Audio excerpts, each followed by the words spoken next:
ஸ்ரீ சாயிநாத ஸ்தவனமஞ்சரி.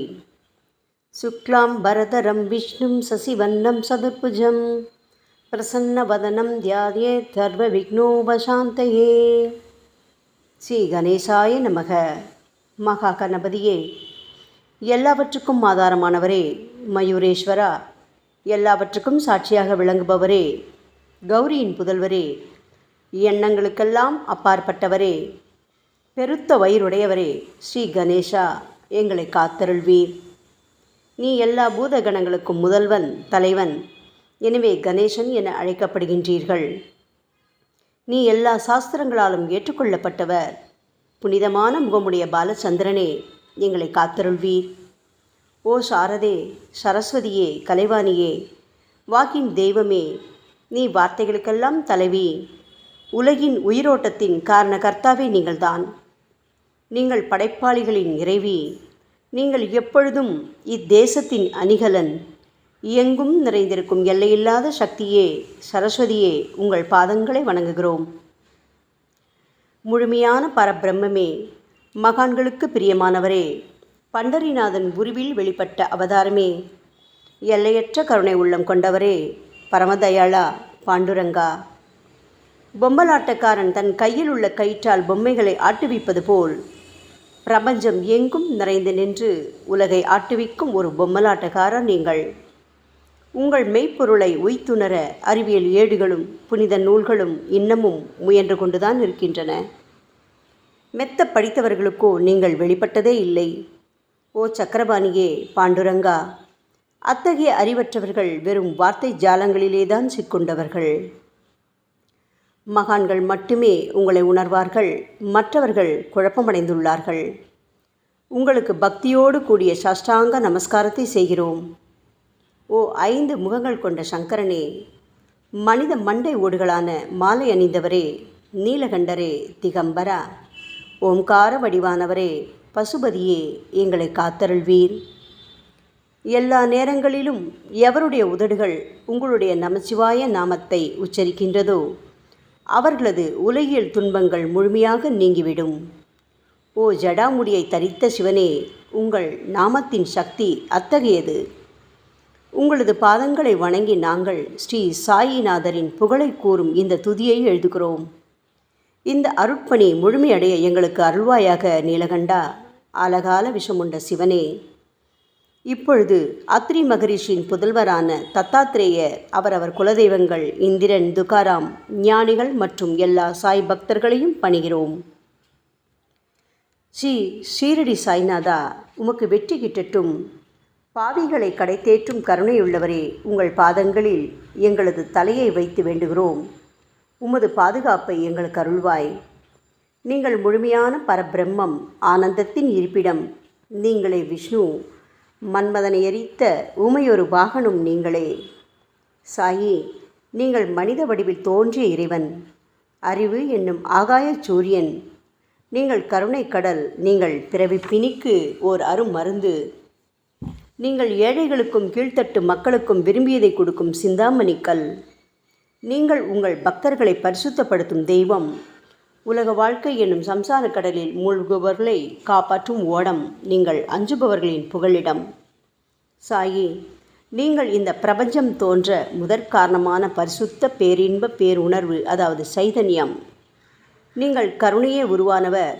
உங்களது பலவிதமான வெளிப்பாடுகளில் இந்த உலகமும் ஒன்று. நீங்கள் பிறப்பற்றவர். சாவும் உங்களை தொட முடியவில்லை. எங்களது நீண்ட ஆழமான சிந்தனைக்கு பின் வெளிப்பட்ட கருத்தே இது என் குருநாதா. பாபா, பிறப்பு இறப்பு என்பவை அஞ்ஞானத்தால் தோன்றும் வெளிப்பாடே. ஓ மகராஜ், நீங்களோ இறப்பும் பிறப்புமற்ற சுதந்திர பறவை அல்லவா? தண்ணீர் நீரூற்றுக்காக தோன்றினால் அதன் ஆதாரம் அங்கு இருப்பதாக அர்த்தமா? ஏற்கனவே நீர் பூமிக்குள் நிரம்பி இருந்தது. பூமியின் உள்ளே இருந்து ஊற்றாக வெளியே வந்தது, அவ்வளவுதான். மணற்படுகையில் நீர் ஊற்றாக வெளிப்பட்டதும் அது நீரோடை என்று பெயர் பெற்றது. தண்ணீர் இல்லாவிட்டால் அது வெறும் மணற்படுகையே. அந்த மணற்படுகையில் தண்ணீர் ஊற்றாக வந்தாலும் அல்லது வற்றி போனாலும் தண்ணீருக்கு அதனால் ஒன்றும் ஆவதில்லை. ஏனென்றால் தண்ணீர் அந்த மணற்படுகைக்கு எந்தவிதமான முக்கியத்துவமும் கொடுப்பதில்லை. ஆனால் அறியாமையால் மணற்படுகையோ நீர் நிரம்பி இருந்தால் அது பெருமைப்பட்டு கொள்கிறது. ஆகையால் நீர் வற்றிய உடனே அது மிகவும் மனவருத்தம் அடைகிறது. இந்த மனித உடலும் ஒரு விதத்தில் அந்த மணற்படுகை போன்றதே. புனித பேரின்ப நிலையை அந்த நீரூற்றின் தூய தண்ணீருக்கு ஒப்பிடலாம். இம்மாதிரி எண்ணற்ற மணற்படுகைகள், அதாவது மனித உடல்கள் இருந்த போதிலும் அவற்றில் உள்ள நீர், அதாவது பேருணர்வு எனப்படும் சைதன்யம் மட்டும் மாறுபடுவதே இல்லை. கருணையுள்ளம் கொண்டவரே சாய்நாதா, நாங்கள் உங்களை ஆதியும் அந்தமும் இல்லாதவர், பிறப்பற்றவர் என்று கூறுவோம். இந்திரனின் கையில் இருக்கும் வஜ்ராயுதம் நீங்கள். இந்த வஜ்ராயுதம் ததீசி என்ற முனிவரின் முதுகெலும்பை கொண்டு தயாரிக்கப்பட்டது. இதுவரை இந்த பூமியில் எத்தனையோ எண்ணற்ற உயிரினங்கள் தோன்றியுள்ளன, இப்பொழுதும் தோன்றிக் கொண்டுதான் இருக்கின்றன.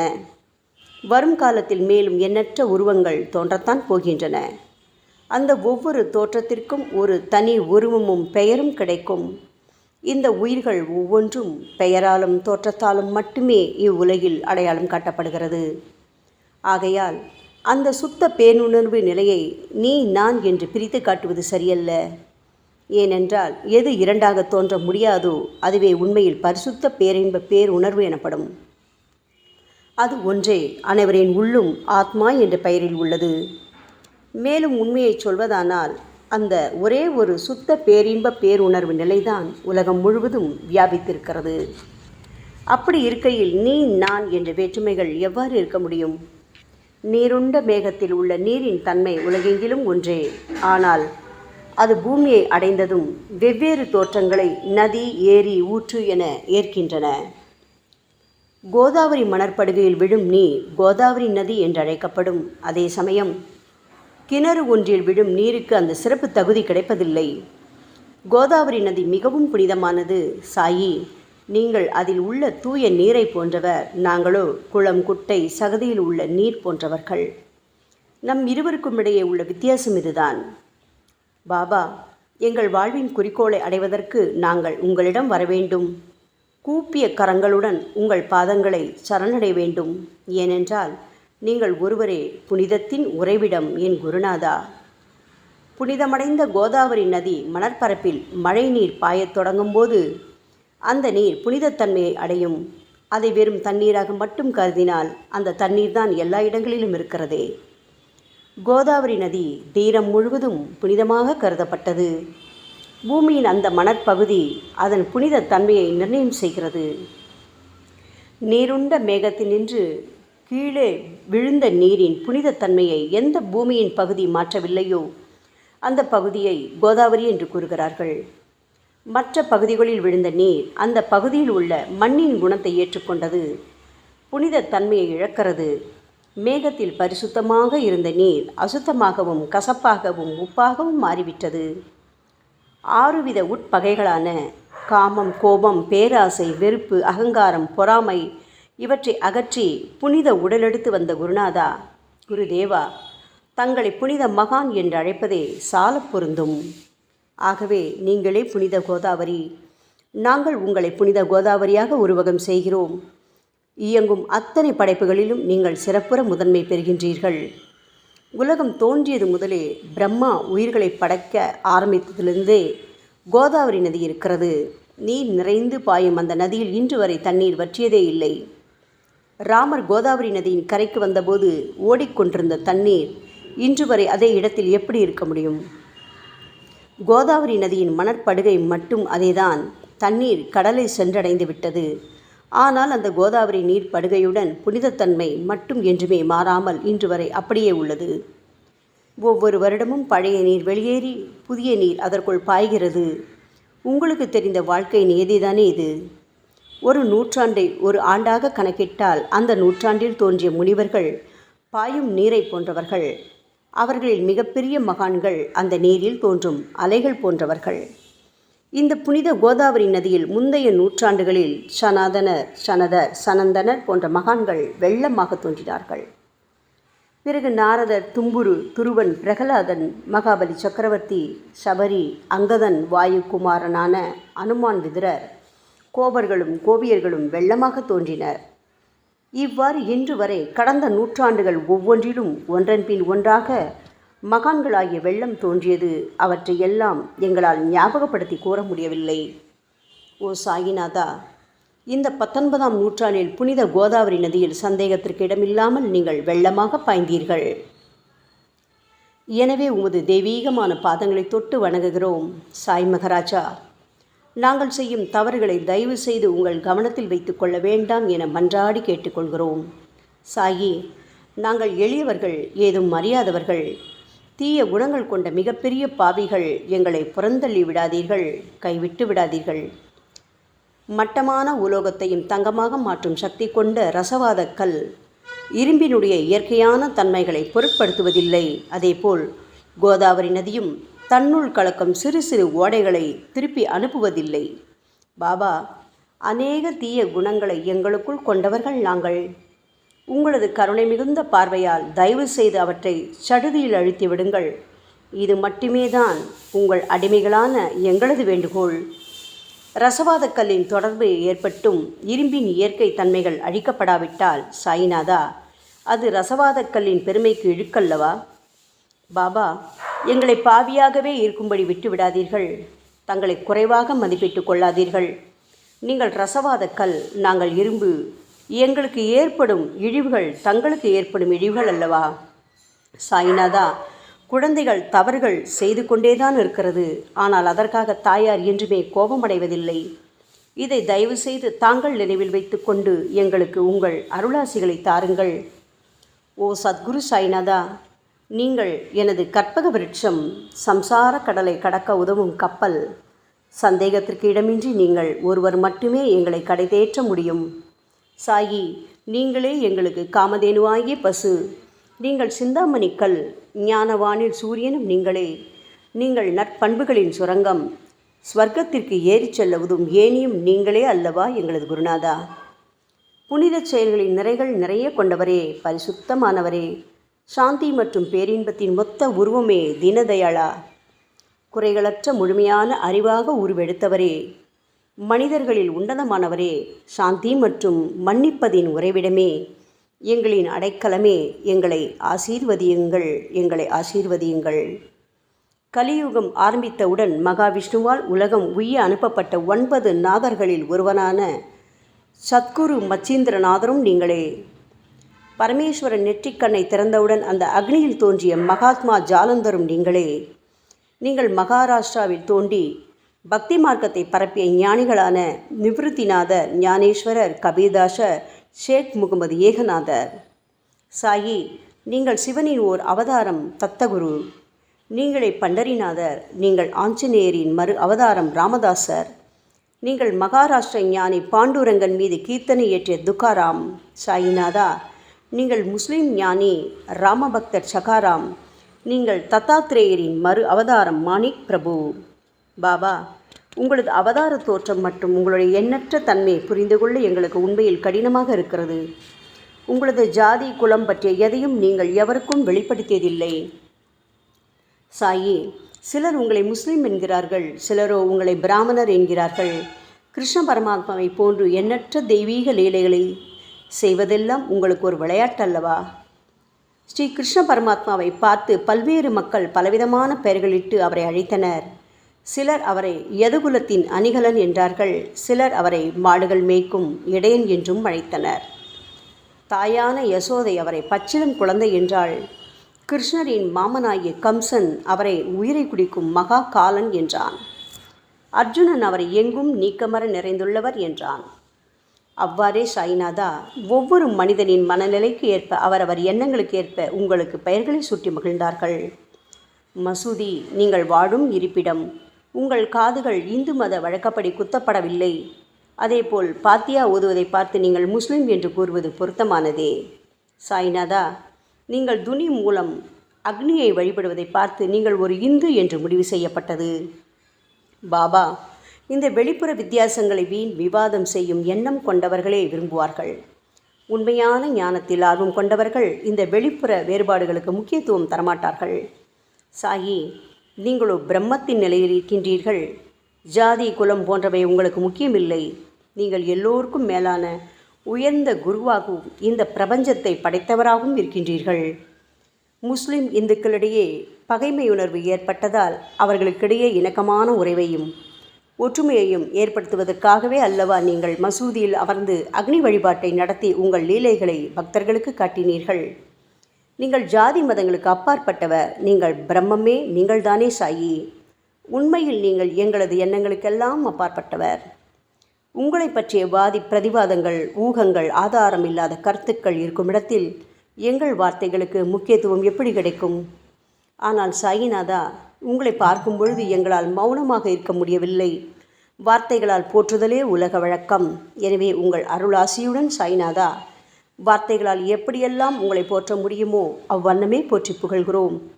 கடவுளின் நிலையை விட மகான்களின் நிலை வேறுபட்டும் மிக உயர்ந்ததாகவும் இருக்கும். மகான்களின் அருகில் நான் எனது போன்ற எண்ணங்களுக்கு இடமே இல்லை.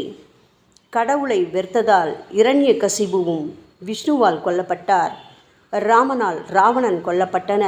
மகான்கள் கைகளால் இத்தகைய துர்சம்பவங்கள் ஏற்பட்டதே இல்லை.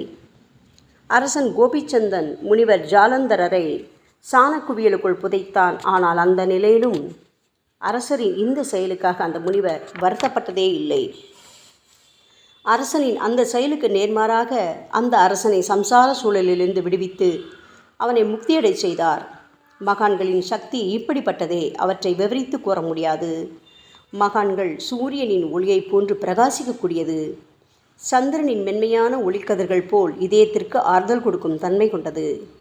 மகான்களின் அருள் கஸ்தூரியின் நறுமணம் போன்றது. அவர்கள் கரும்பு சாற்றினை போல் இனிப்பானது. மகான்கள் நிச்சயமாக நல்லவர்களிடமும் தீயவர்களிடமும் ஒரே விதமாகவே நடந்து கொள்கின்றனர். அதற்கும் மேலாக பாவிகளிடம் அவர்கள் காட்டும் அன்பு அளவிட முடியாதது. கோதாவரி நதியில் அழுக்கடைந்த துணிகளே சுத்தம் செய்யப்பட வேண்டி வருகின்றன. சுத்தமான துணிகள் கோதாவரி நதியினின்று வெகு தூரத்தில் பெட்டியிலேயே தங்கிவிடுகின்றன. பெட்டியில் வைக்கப்பட்டிருந்த அந்த துணியும் ஒரு முறை கோதாவரி நதிக்கரைக்கு துவைப்பதற்காக வந்தது. இந்த உவமையில் பெட்டிதான் வைகுண்டம், நீங்களே கோதாவரி. கோதாவரி நதிக்கரையே நம்பிக்கை. எல்லா உயிரினங்களும் துணிகள். 6 விதமான மன விகாரங்களான காமம், கோபம், கஞ்சத்தனம், மதம், பொறாமை, மோகம் ஆகியவையே அவைகளை பற்றியுள்ள அழுக்கு. சாய்நாதா, தங்கள் பாதார விந்தங்களை வணங்குவதே கோதாவரியில் செய்யப்படும் புனித குளியல். ஓ சமர்த்தரே, எங்களது எல்லா பாவங்களையும் மன அழுக்கங்களையும் போக்கி எங்களை சுத்தப்படுத்துங்கள் குருநாதா. பாபா, எங்கள் சம்சார வாழ்க்கையில் உழலும் மக்களாகி நாங்கள் மேலும் மேலும் பாவம் செய்கின்றவர்களாக இருக்கிறோம். எனவேதான் உங்களை போன்ற மகான்களின் தரிசனம் பெறுவதற்கு நாங்கள் தகுதியுடையவர்களாகிறோம். கோதாவரி நதியில் தண்ணீர் நிரம்பியுள்ளது. படித்துறையில் துவைப்பதற்காக துணிகள் வருகின்றன. அவை துவைக்கப்பட்டு சுத்தப்படுத்தப்படாவிட்டால் அது கோதாவரி நதிக்கல்லவா இழுக்கை தேடித்தரும். என் குருநாதா, நீங்கள் அடர்ந்த இலைகளுடன் கூடிய நிழலையும் குளிர்ச்சியையும் தரும் மரம். உண்மையில் நாங்கள் எல்லாம் வழிப்போக்கர்கள். எங்களை 3 வித துக்கங்கள், அதாவது இயற்கை இடர்பாடுகளால் வரும் துன்பங்கள், எங்களது உடலுக்கு வரும் நோய் நொடிகள், அஞ்ஞானத்தால் நிரம்பிவிடும் பாவமூட்டை எனப்படும் வெயில் கடுமையாக சுட்டெரிக்கின்றன. கருணாமூர்த்தியே, சாயி, அந்த சுட்டெரிக்கும் 3 வித தாபங்களின் வெப்பத்திலிருந்து தயவு செய்து எங்களை காப்பாற்றும். தங்களது கருணை என்னும் குளிர்ந்த நிழல் இந்த சம்சாரம் என்னும் வாழ்க்கை கடலை கடக்க உதவும் தன்மை கொண்டது. பாபா, மரத்தின் அடியில் அமர்ந்தும் ஒருவன் சூரியனின் சுட்டெரிக்கும் வெப்பத்தை உணர்ந்தால் அது அந்த மரத்தை நிழல் தரும் மரம் என்று கூற முடியுமா என் குருநாதா? சாயி, உங்கள் அருளின்றி இந்த உலகில் நல்லது என்பது ஏற்படுவதில்லை. எனவேதான் தர்மத்தை நிலை நிறுத்துவதற்காக அந்த பரந்தாமனே அர்ஜுனனுக்கு நண்பனாக, வழிகாட்டியாக மற்றும் ஆன்மீகவாதியாக மாறினார். சுக்ரீவனின் அன்பினால் தானே விபீடனன் அரசன் ராமனின் நட்பை பெற்றான். சொல்லப்போனால் ஸ்ரீஹரியும் மகான்கள் மூலமாகத்தான் பெருமை பெற்றார். பிரம்மம் என்பது உருவமற்றது. எனவேதான் வேதங்களால் அதை வர்ணித்து கூற முடியவில்லை. ஆனால் பூமியில் அதை மனித உருவில் தோன்ற வைத்து மகான்கள் அதன் உருவமற்ற தன்மையை மாற்றினர். தாமாஜி என்ற பக்தனுக்காக பகவான் பாண்டுரங்கனை ஒரு தாழ்த்தப்பட்ட குலத்தில் பிறந்தார். சோகமேளா என்ற பக்தருக்காக உலகை காக்கும் தெய்வமே இறந்த எருமைகளின் உயிரற்ற உடல்களை எடுத்தார். மகாராஷ்டிர ஞானி மகான் ஏக்நாத் என்ற பக்தனின் பெருமையை உணர்ந்த பரம்பொருள் பாண்டுரங்கனின் மாறுவிடத்தில் வந்து தண்ணீர் சுமந்து உழைத்தார். உண்மையில் மகான்கள் எல்லாவற்றையும் தாங்கும் சக்தியும் சச்சிதானந்த பிரபுவாகிய இறைவனின் எஜமானர்களே. பாபா, இதற்கு மேல் நாங்கள் சொல்வதற்கு எதுவும் இல்லை. நீங்களே எங்களின் தாயும் தந்தையும். ஷீரடி கிராமத்தில் வசிக்கும் என் சத்குரு சாய்நாதா. சாயி, உங்கள் லீலைகளை எவர் ஒருவராலும் உண்மையிலேயே முழுமையாக புரிந்து கொள்ள முடியாது என்கின்ற பொழுது சாதாரண மனிதனாகிய நான் எவ்வாறு அவற்றை விளக்க முடியும் கூறுங்கள். எல்லா உயிரினங்களையும் காப்பாற்ற நீங்கள் ஷீரடிக்கு வந்திருக்கின்றீர்கள். மண் அகல் விளக்குகளில் வெறும் தண்ணீரை ஊற்றி அவற்றை எரிய வைத்தீர்கள். மிக குறுகிய மரப்பலகையை தொங்கும் ஊஞ்சல் படுக்கையாக்கி உங்கள் யோக சக்தியை உங்கள் பக்தர்களான எங்களுக்கு காட்டினீர்கள். அநேக பெண்களின் மலட்டுத்தன்மையை முழுவதுமாக நீக்கி குழந்தை பாக்கியத்தை பெறச் செய்தீர்கள். உதியின் மூலம் தீர்க்க முடியாத வியாதிகளையும் குணப்படுத்தி பரிபூர்ண சுகம் கொடுத்தீர்கள். என் சாயியே, இவ்வுலக சம்பந்தமான துன்பங்களை நீக்குவது உங்களுக்கு ஒரு பொருட்டே அல்ல. யானை ஒன்று எறும்பை சுமையாக கருதுமா? குருராயா, இப்பொழுது உங்களது பாதங்களை சரணடைந்து விட்டோம். எங்களை திருப்பி அனுப்பி புறந்தள்ளி விடாதீர்கள். எங்களின் மகாராஜ், நீங்கள் அரசர்களுக்கெல்லாம் அரசன். நீங்கள் குபேரனை விட செல்வம் அடைந்தவர். நிச்சயமாக தன்னிகரற்ற வைத்தியர். உங்களை விட மேலானவர் இந்த உலகில் நிச்சயமாக எவரும் இல்லை சாயி. மற்ற கடவுள்களை வணங்குவதற்கு தனித்தனியாக பூஜை பொருட்களும் வழிபாட்டு முறைகளும் உள்ளன. ஆனால் உங்களை வணங்குவதற்கு தகுதியான பொருட்களே இந்த உலகில் இல்லை என் குருநாதா. சூரியனின் ராஜ்யத்தில் தீபாவளி பண்டிகையை கொண்டாடுவதென்றால் எவ்விதமான பொருட்களை கொண்டு அதை கொண்டாடுவோம்? சமுத்திரத்தின் தாகத்தை தணிப்பதற்கு பூமியில் போதுமான தண்ணீர் கிடைக்காது. நெருப்பை சூடாக்குவதற்கு எங்கிருந்து அக்னியை கொண்டு வருவது? ஓ ஸ்ரீ சமர்த்த குருடாயா, பூஜை செய்ய உதவும் பொருட்கள் யாவற்றிலும் இருப்பது உன் ஆத்மாவே. ஆரம்பம் முதலே அவை உன் ஒரு பகுதியே அல்லவா? மேலே கூறப்பட்டவையெல்லாம் தத்வார்த்த ரீதியில் கூறப்பட்டவையே. அனுபவங்களின்றி கூறப்படும் வார்த்தை ஜாலங்கள் வீணே. சம்பிரதாய சடங்குகளின்படி உங்களுக்கு பூஜை செய்ய வேண்டுமென்றால் அதனை செய்வதற்கு தேவையான பூஜை சாமான்கள் எங்களிடத்தில் இல்லையே என் குருநாதா. கருணாமூர்த்தியே, எங்களின் கற்பனை திறனின் அடிப்படையில் உங்களுக்கு வழிபாடு செய்கிறோம். தயவு செய்து அந்த வழிபாட்டை இந்த அடிமைகளிடமிருந்து ஏற்றுக்கொள்ளுங்கள். சாயி, இப்பொழுது எங்களது அன்பு மிகுந்த கண்ணீரால் உங்கள் பாதங்களை கழுவுகிறோம். உண்மையான பக்தி என்னும் சந்தனத்தை அரைத்து சாந்தாக்கி உமக்கு இடுகிறோம். அழகிய வார்த்தைகளால் எழுதப்பட்ட இந்த துதியையை உமக்கு மாலையாக அணிவிக்கின்றோம். எங்களது கெட்ட குணங்களை தூபமாக்கி உமக்கு முன் எரிய விடுகிறோம். உமக்கு முன் எரியும் போது எந்தவிதமான தீய வாசனையும் எழுவதில்லை. சாயி, உமக்கு முன்பு இல்லாமல் வேறு எங்காவது இந்த தூபம் எரிய விடப்பட்டால் அது கீழே உள்ளது மாதிரி ஆகும். அதாவது சாம்பிராணியை நெருப்பில் போட்டவுடன் அது பொசுங்கி அதில் உள்ள நல்ல மனம் என்ற நற்குணம் அதை விட்டு மறைந்து போகிறது. பாபா, உமக்கு முன் அது எரியும் போது எங்களது கெட்ட குணம் என்கின்ற அழுக்குகள் எரிந்து நல்ல குணம் மட்டுமே மிஞ்சியிருக்கிறது. மனதில் உள்ள தீய குணங்கள் யாவும் எரிந்த பிறகு மனம் மாசற்ற தூய கங்கை தீர்த்தம் போல் ஆகின்றது. கருணை மூர்த்தியே, மாயை மோகம் என்ற தீபத்தை உங்கள் முன் ஏற்றி காட்டுகிறோம். அதன் மூலம் எங்களது மனம் வைராக்கியத்தை அடைய அருள்வீராக. பரிசுத்தமான நம்பிக்கை என்ற சிம்மாசனத்தை நீங்கள் என்னுள் அமர்வதற்கு ஆசனமாக உமக்கு தருகிறோம். அதில் அமர்ந்து கொண்டு எங்களது பக்தி என்ற நெய்வேத்தியத்தை ஏற்றுக்கொள்ளுங்கள் சாயி. எங்களது பக்தி என்ற நெய்வேத்தியத்தை ஏற்றுக்கொண்டு அதன் சாரை மட்டுமாவது எங்களுக்கு தயவு செய்து கொடுப்பீராக. ஏனெனில் நாங்கள் எல்லாம் உமது பால்குடி மாறாத பச்சிலம் குழந்தைகள் அல்லவா. உங்கள் அருட்பாலில் எனக்கு உரிமை உண்டு. பாபா, என் மனத்தையே உமக்கு தட்சணையாக கொடுக்கிறேன். ஆகையால் நாங்கள் செய்யும் காரியங்கள் யாவற்றிலும் நான் செய்கிறேன் என்று நாங்கள் உரிமை கொண்டாட முடியாது. ஏனென்றால் நினைக்கும் மனதைத்தான் உமக்கு அர்ப்பணித்து விட்டோமே சாயி. இப்பொழுது பணிவுடன் கூடிய பிரார்த்தனையோடு உங்கள் பாதங்களில் சாஷ்டாங்க நமஸ்காரம் செய்கிறோம். ஓ தெய்வீக சாய்நாதா, தயவு செய்து நீங்கள் அதை ஏற்றுக்கொள்ளுங்கள். 8 பிரார்த்தனைகள். சாய்நாதா, சாந்தமான மனம் உடையவரே, அறிவின் சிகரமே, அன்புள்ளம் கொண்டவரே, கருணை கடலே, உண்மையின் உறைவிடமே, மாயை என்னும் இருளை அகற்றுபவரே, ஜாதி மதங்களுக்கு அப்பாற்பட்ட துறவியே, எங்களின் புரிந்து கொள்ளும் திறமைக்கும் அப்பாற்பட்டவரே, அன்பின் இருப்பிடமே, ஷீரடிநாதா, எங்களை காப்பாற்றும், எங்களை காப்பாற்றும். ஞான சூரியனே, ஞானத்தை அளிப்பவரே, எல்லாவித நல்ல செயல்களையும் செய்பவரே, பக்தர்களின் மனங்களில் ஒளிரும் பரமஹம்சரே, தங்களை சரணடைந்தவர்களை காப்பவரே, சாயி, படைக்கும் தொழில் புரியும் பிரம்மாவே நீங்கள், காக்கும் கடவுள் விஷ்ணுவே நீங்கள். 3 உலகங்களையும் கடைசி லயமடையச் செய்யும் ருத்ரனுமான சிவனும் நீங்களே. பாபா, நீங்கள் இல்லாத இடமே இந்த பூமியில் ஏது? எல்லாம் அறிந்த இறைவன் நீங்கள். எங்கள் அனைவரின் இதயங்களிலும் வசிப்பவரும் நீங்கள்தானே சாயி. என் குருநாதா, எங்களது எல்லா குற்றங்களையும் மன்னிக்க வேண்டும் என வேண்டி கேட்டுக்கொள்கிறோம். அலை அலைகளாக வரும் சந்தேகங்களையும் மன மயக்கங்களையும் போக்குவீராக. சாயிநாதா, நீங்கள் பசு, நான் புதிதாக பிறந்த இளங்கன்று, நீங்கள் சந்திரன், நாங்கள் சந்திரகாந்தக்கள். தங்கள் பாதங்கள் புண்ணியத்தை கொடுக்கும் கங்கை நதி. பணிவுடன் சாய் அடிமைகளான நாங்கள் உங்கள் பாதங்களில் வணங்குகிறோம். உங்கள் கைகளை எங்கள் தலைமீது வைத்து ஆசி கூறுங்கள். எங்களது கவலைகளும் துன்பங்களும் அனைத்தும் பறந்தோடட்டும். நாங்கள் எல்லாம் உங்கள் குழந்தைகள் அல்லவா சாயி. பாபா, இந்த 8 துதிகளையும் கூறி நாங்கள் உங்களை சாஷ்டாங்க நமஸ்காரம் செய்கிறோம். எங்களது பாவங்கள், துயரங்கள், ஏழ்மை யாவும் உடனடியாக விலகட்டும். சாயிநாதா, நாங்கள் உங்களது பாத கமலங்களையே எங்களது உயிர் மூச்சாக கொண்ட உங்களது அன்பு குழந்தைகள். தயவு செய்து எங்கள் மீது கடுமை காட்டாதீர்கள். நீங்கள் தூய சந்தனம், நாங்களோ முள்ளடர்ந்த புதர். நீங்கள் புனிதமான கோதாவரி, நாங்களோ பெரும் பாவிகள்.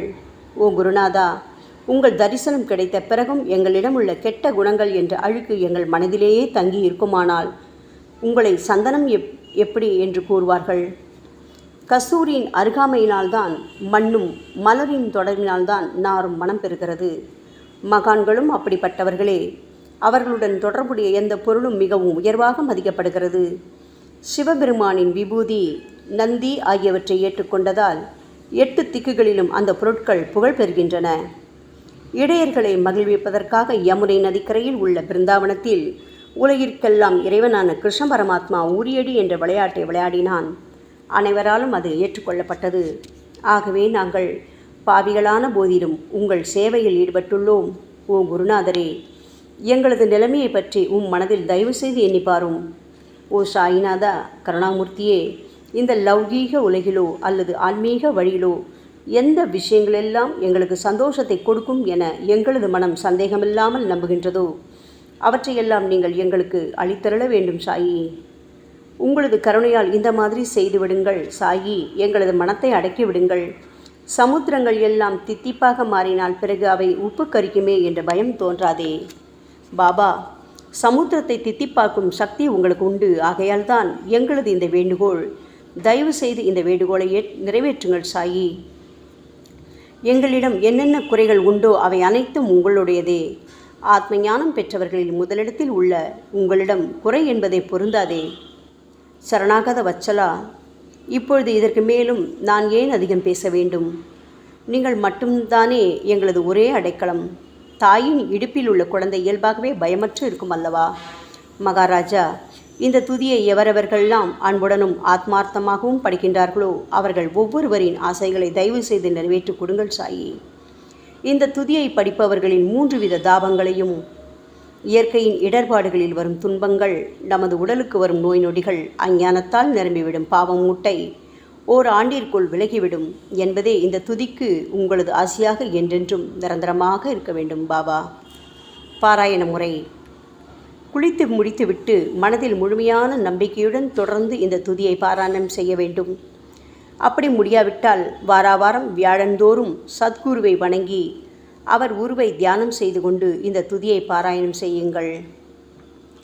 இதுவும் கூட முடியாவிட்டால் மாதம் வரும் 2 ஏகாதசி தினங்களில் இந்த துதியை பாராயணம் செய்யுங்கள். இது ஏற்படுத்தும் விளைவுகளை பார்த்து அதிசயப்படுவீர்கள். குருமூர்த்தியான சாய்நாதர் இந்த துதியை பாராயணம் செய்பவர்களுக்கு இவ்வுலகியல் ஆசைகளை முழுமையாக உடனடியாக நிறைவேற்றுவார். இந்த துதியை திரும்ப திரும்ப பாராயணம் செய்வதால் முட்டாள்கள் கூர்மையான புத்தியை அடைவார்கள். யாருடைய வாழ்நாளாவது குறைவானதாக இருப்பேன் இந்த துதியை அவர்கள் படிப்பதால் 100 ஆண்டு காலம் வாழ்வார்கள். இந்த துதியை தொடர்ந்து பாராயணம் செய்து வந்தால் செல்வம் குறைவாக ஏழையாக இருந்தால் செல்வத்தின் அதிபதி குபேரன் அவர்கள் வீட்டிற்கு வந்து தங்கி அவர்களுக்கு ஏவல் புரிவான். இது சத்தியம், இது சத்தியம், இது சத்தியம் என 3 முறை கூறுகிறார். குழந்தை செல்வம் இல்லாதவர்கள் இந்த துதியை தொடர்ந்து படித்து வந்தால் குழந்தை செல்வம் பெறுவர். இந்த துதியை படிப்பவர்களின் வியாதிகள் எல்லா பக்கங்களிலும் பறந்தோடிவிடும். வியாதி நின்று குணம் கிடைக்கும். இந்த துதியை திரும்ப படித்தால் பயம் மற்றும் கவலை மறைந்து போகும். மதிப்பும் மரியாதையும் கிடைக்கும். அழிவற்ற பிரம்மத்தை உணர்வார்கள். பிரம்ம ஞானம் கிட்டும். அறிவுடையோரே, இந்த துதியின் மீது உங்கள் இதயங்களில் முழுமையான நம்பிக்கை வையுங்கள். சந்தேகங்கள், நம்பிக்கையின்மை, தவறான எண்ணங்கள் ஆகியவற்றுக்கு கொஞ்சம் கூட மனத்தில் இடம் கொடுக்காதீர்கள். ஷீரடிக்கு புனித பயணம் மேற்கொள்ளுங்கள். பாபாவின் தாமரை பாதங்களை மனதில் இருத்துங்கள். அவர் அனாதைகளின் உறவினர், பக்தர்களின் விருப்பங்களை நிறைவேற்றும் கற்பகத்தரு, கேட்டதை கொடுக்கும் கலியுக தெய்வம். பாபாவால் உணர்வூட்டப்பட்டு இந்த துதியை நான் இயற்றினேன். இல்லாவிட்டால் எந்த விதமான முக்கியத்துவமும் இல்லாத என்னால் இந்த துதியை எவ்வாறு எழுத முடியும்? ஆங்கில ஆண்டு 1918 புரட்டாசி மாதம் வளர்பிறையில் விநாயக சதுர்த்தி அன்று சூரிய உதயத்துக்கு முன் இந்த பாமாலை நிறைவு செய்யப்பட்டது. புனிதம் வாய்ந்த நர்மதா நதிக்கரையில் இந்தூருக்கு அருகிலுள்ள ஊரான மகேஸ்வர கஷேத்திரத்தில் ஸ்ரீ அகல்யா தேவியின் சந்நிதியில் சாயிநாதரை போற்றி பாடும் இந்த சவண மஞ்சரி நிறைவடைந்துள்ளது. மகேஸ்வரம் என்ற புனித தலத்தில் இந்த துதி நிறைவடைந்தது. ஸ்ரீ சாயிநாதர் என் மனதிற்குள் புகுந்து இந்த துதியின் ஒவ்வொரு வார்த்தையையும் புற வைத்தார். தாஷ்கன் மகராஜ் எல்லா ஞானிகள் மற்றும் துறவிகளின் வேலையாள். எங்கும் மங்களம் பொங்கட்டும். ஸ்ரீ சாயிநாதரை போற்றி பணிவுடன் எழுதப்பட்ட இந்த ஸ்ரீ சாயிநாத ஸ்தவன மஞ்சரி என்ற துதி பாராயணம் செய்பவர்கள் சம்சார கடலை கடக்க உதவட்டும். இது ஸ்ரீ பாண்டுரங்கனுக்கு தாஷ்கனு மற்றும் சாய் பக்தர்களின் நம்பிக்கை மற்றும் பணிவோடும் கூடிய பிரார்த்தனை. மங்களம், சுபமங்களம். ஸ்ரீ சச்சிதானந்த சமர்த்த சத்குரு ஸ்ரீ சாய்நாத் மகராஜ் கி ஜெய். ஓம் சாய்ராம்.